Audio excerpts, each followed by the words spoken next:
historic meeting took place this week at Dakota Tipi. Dakota Plains, Dakota Tipi, the Province of Manitoba, and the city of Portage, Prairie were represented to discuss the rights and opportunities for relationship for the Dakota people. Portage MLA Ian Wishart was present and outlines the meeting.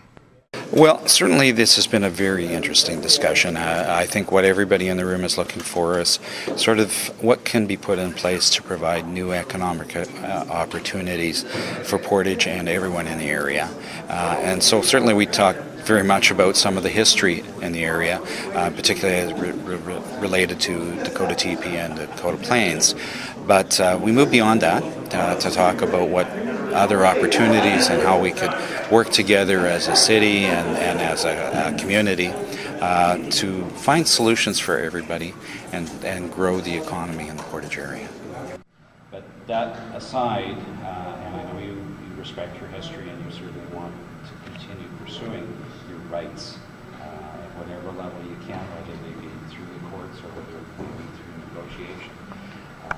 We do see opportunity here for everyone to work together to create an economy, to grow our economy, to create the jobs that we all want.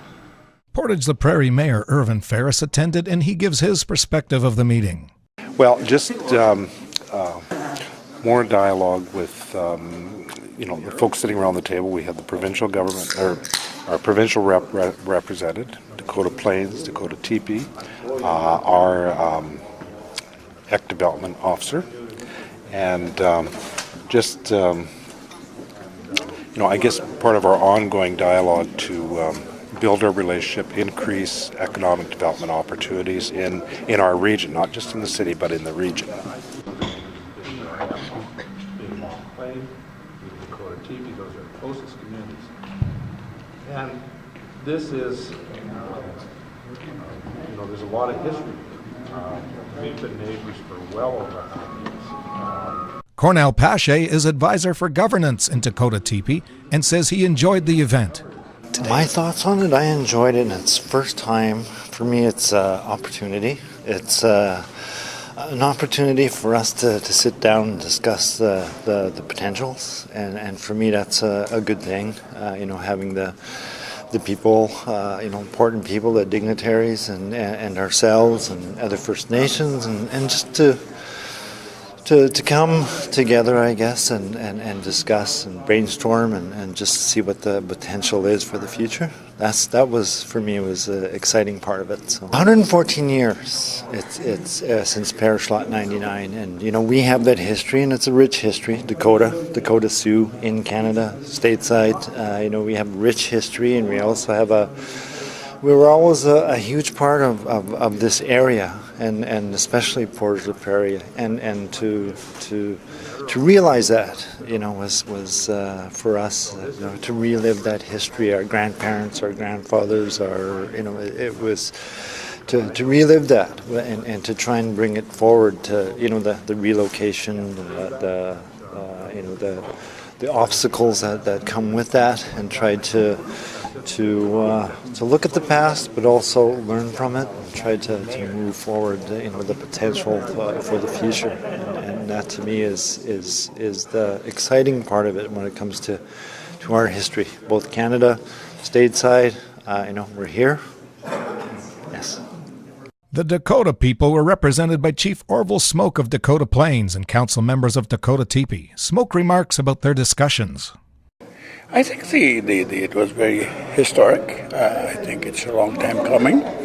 When you're removed from home for 100 and some odd years, it's always nice to come home, and home is where the heart is. So I think today was an opportunity to open doors with the powers that be in Portage, and that we can definitely work towards developing a relationship that would be most beneficial for everybody involved. And I think it's been a long time coming, and I think all we can get out of it is success and a better future for our people.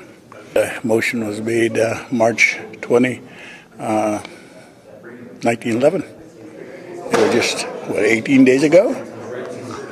Yeah, it was quite time.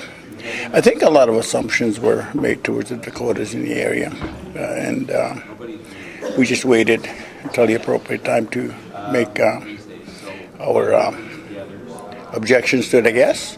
And we always hope that one day, without doing any too much, that we would be recognized for who we were.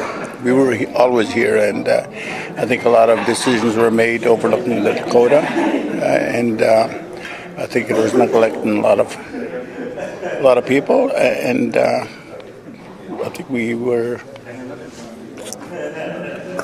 done out of opportunities to create our own source of revenue and also to feed our families. And I think hand in hand, if we get back together, I think we can build the projects that we need to do just that. I think the dependency on the federal government is going out the door eventually, and I think there's a lot of issues that are outstanding that have to be addressed.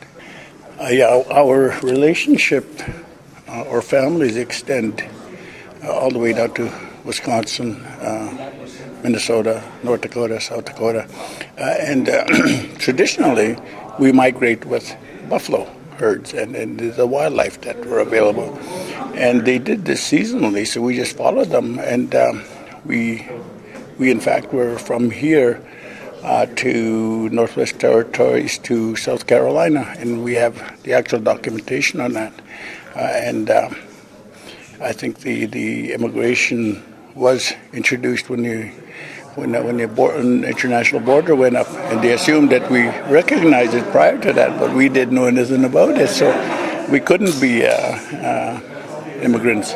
Then again, if we were, then we should have been given immigrant status and let us alone with our property. Would have been all right again. But it's quite a venture. It's been long trips for 100 years.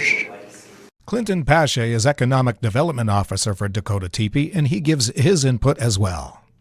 Oh, today was a historical meeting in regards to the Dakotas in Canada, which is where Portage, Prairie sits at Old Sioux Village today. And this was 100 years in the making. Like we were Portage and Dakota Tipi and Dakota Plains. We were all sitting idle for a while. This was this should have came to light long ago in terms of working together, and such as economic development and having industries out here and working with big energy companies at the moment. But this just brings to light that we got to prosper and change for the good in the future to come in regards to our relation building. And we're small communities, and we're struggling communities with low income and unemployment. I said what I mentioned, but we got to bring to light that we want to work together and stand united as a strong community. I know that as an economic development, I like the adventures of having these people, having our people come together, because Portage and Prairie we're like our people too, so we're all one nation as in our rural municipality areas also. For Portage Online News, I'm Mike Bloom.